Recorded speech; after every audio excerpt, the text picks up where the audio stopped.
Last వీడియోలో కాలనేమి కలియుగం వరకు ఎలా తప్పించుకొని వచ్చాడో చూశారు. ఇప్పుడు మన హీరో ఎక్కడ ఉన్నాడో చూసేద్దాం రండి.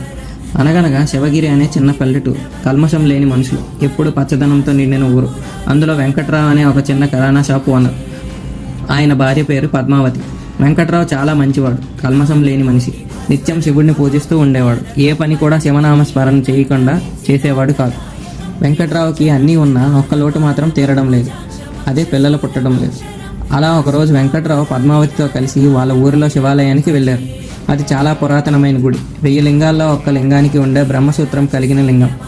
అలా శివాలయంలో పూజ చేస్తూ వెంకట్రావు శివుడి ముందు ఏడుస్తూ, శివయ్య, నేను నీకు ఏం అన్యాయం చేశాను, నాకు ఎందుకు ఇంతలా పరీక్ష పెడుతున్నావు అని ఏడుస్తూ అర్థిస్తాడు. అలా కొన్ని రోజులు గడిచాక ఒక రాత్రి వెంకట్రావు పద్మావతి గాఢ నిద్రలో ఉండగా ఒక దివ్యజ్యోతి ఆకాశం నుంచి ప్రకాశిస్తూ పద్మావతి గర్భంలోకి ప్రవేశించింది. అది స్వయాన మహాశివుడి వాహనమైన నంది అంశ.